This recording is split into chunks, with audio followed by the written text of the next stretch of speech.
Our buyers just pulled out. They just canceled, they dropped and canceled everything. Nobody wants to buy your house right now.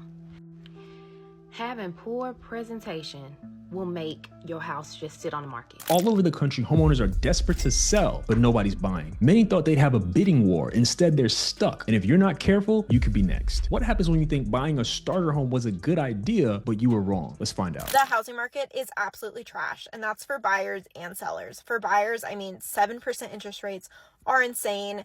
And honestly, the fact that it makes it so hard for people to buy homes is just sad that this is where we're at right now.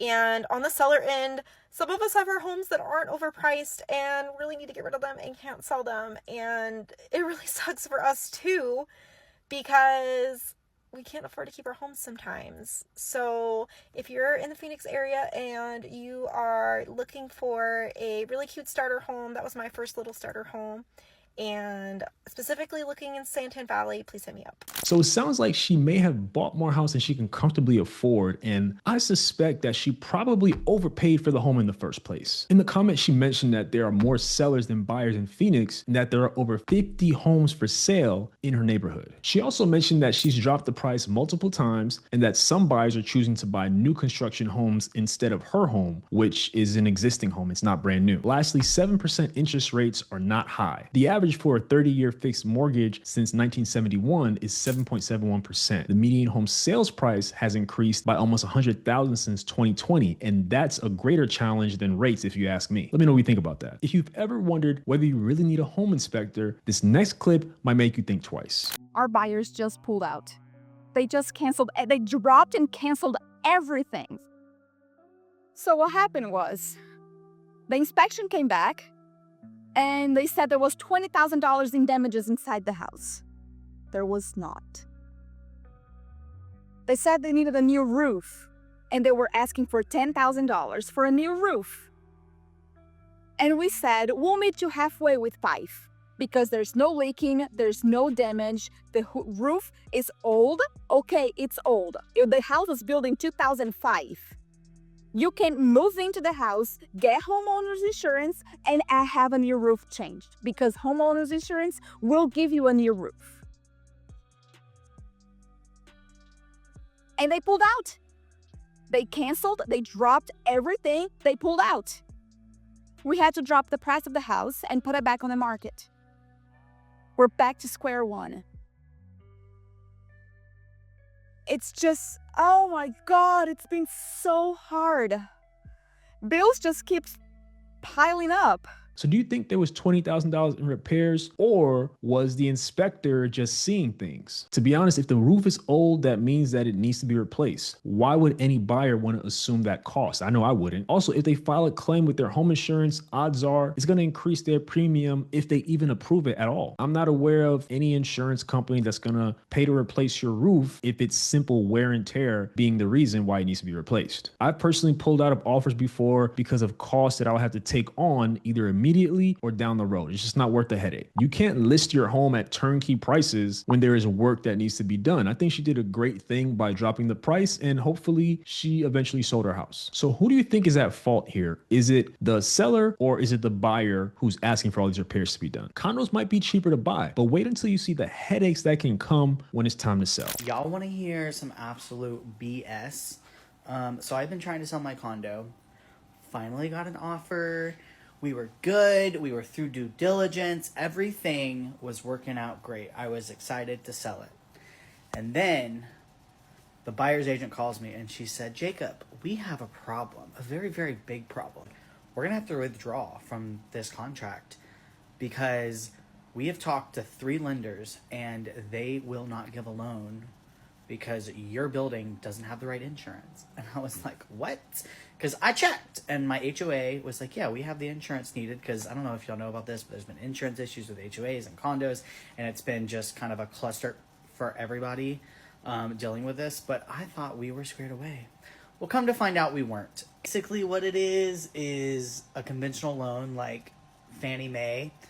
They are saying that in order to get a loan on a condo unit, if Inflation Guard is in the market, then your HOA's insurance has to have Inflation Guard, and we don't have Inflation Guard.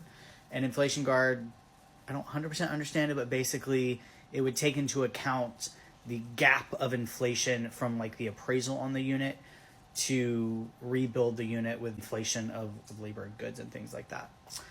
So yeah, so the only thing I could really do is get a cash buyer, which if you got one of those, let me know. I don't have a cash buyer.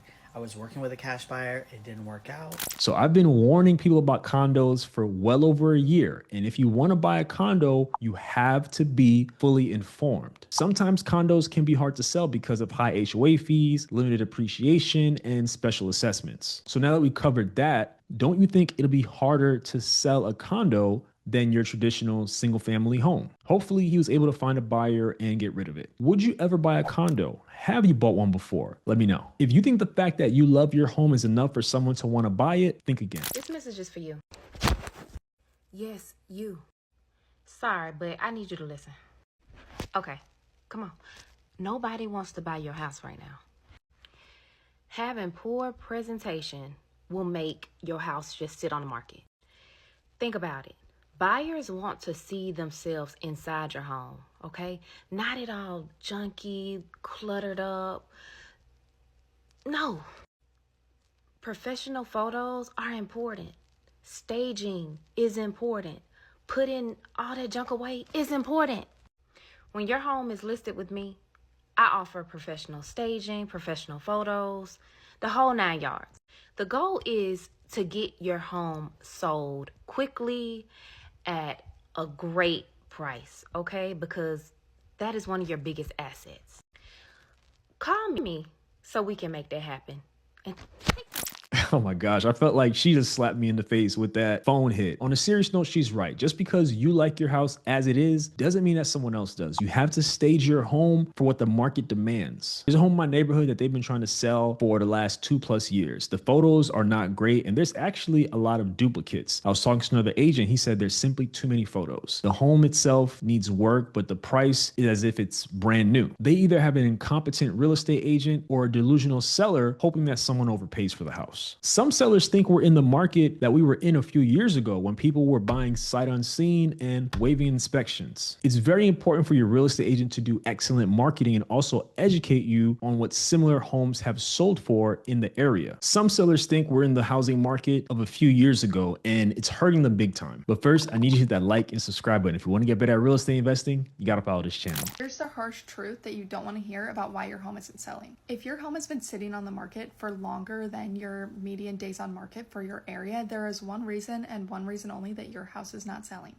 And you probably don't want to hear it. That reason is that it's priced too high. Yes, there could be other factors involved, like a sloped backyard, or you back to a busy street, or there's a weird odor in the house, or you have a teenage son that won't pick up his room for showings. Yes, those things do play a role in whether or not your home sells, but at the end of the day, there is a price that a buyer will pay for your home despite all of those things. As long as you are priced to compensate for those negative aspects of your home will still sell. So if your home is still sitting, that means that you have not priced correctly based on the condition and location of your home. Of course, this is assuming that your real estate agent has done all the proper marketing and gotten professional photos taken, video walkthrough, posted it on all the marketing websites, etc., and that you're being flexible and allowing showings as much as you possibly can to get the home in front of as many buyers as you can. But if that's the case and your home is still sitting,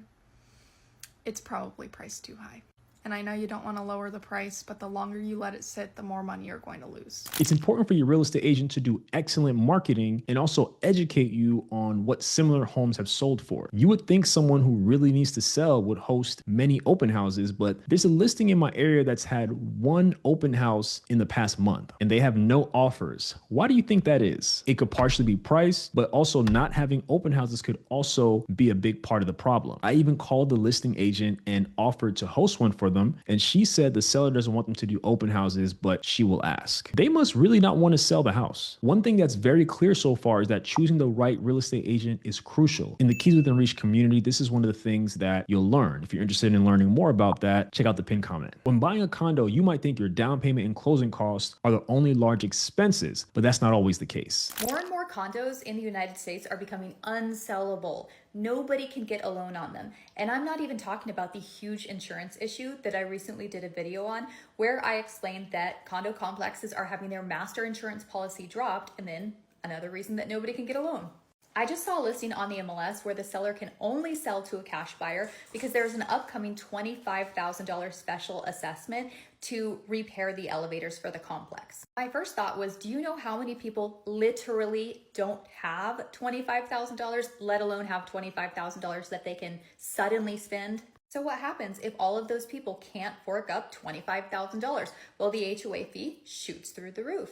Why does that make it unsellable? Well, in escrow, the lender will request a condo certification. They'll see all the financials and they will see the fact that there is this massive special assessment. And on that one specifically, there's less than 3% in reserves. That is too low. That means nobody can get a loan, and so the only buyers that can purchase that property are all cash.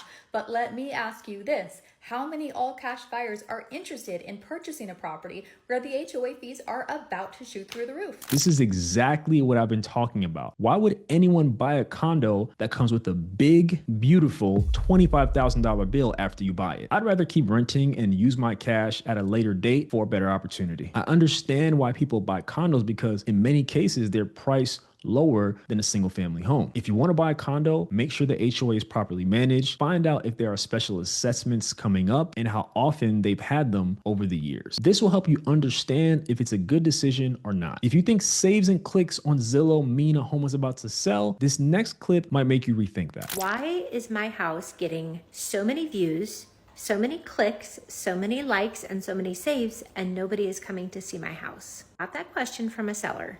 And the reality is the seller and I had discussed adequate list price. They wanted to list higher than what I had recommended to them. And they were observing through looking at the data and the analytics that people are liking and saving their house, but people are not coming to see it. And why do you think that is? It is because people might like the house, but they don't like the price that it's listed at. And they are putting it on a watch list and they're waiting for the price to come down to a reasonable place where they would expect to pay market value. And if it does, they're going to come see the house and more than likely they're going to buy it. So after having this conversation, the seller finally understood where we needed to be. And guess what we're doing today?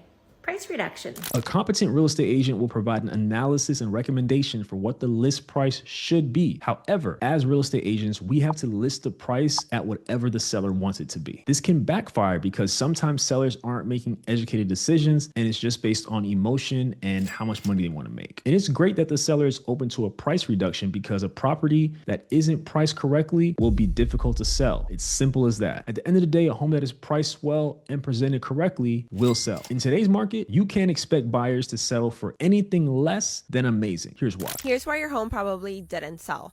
A lot of sellers right now are not understanding that it's no longer 2021 and the market has shifted a lot and we're in a buyer's market, specifically here in Southwest Florida, which is where I'm located. A lot of these buyers are very picky. They want the best price. They want incentives. They want everything repaired. And the harsh truth is that if you don't provide it for them, another seller is going to do so because there are a lot of desperate sellers out there. If the price isn't right now, trust me, it's not going to sell. And these buyers, they don't mind waiting. The buyers right now are taking their time. Don't wait for that price drop. Another reason why it's probably not selling is the presentation. Is it clean? Is the grass cut? Is there pretty landscaping? Like minor details like this honestly make a huge difference when somebody walks in a home. And another reason why it probably did not sell is the marketing.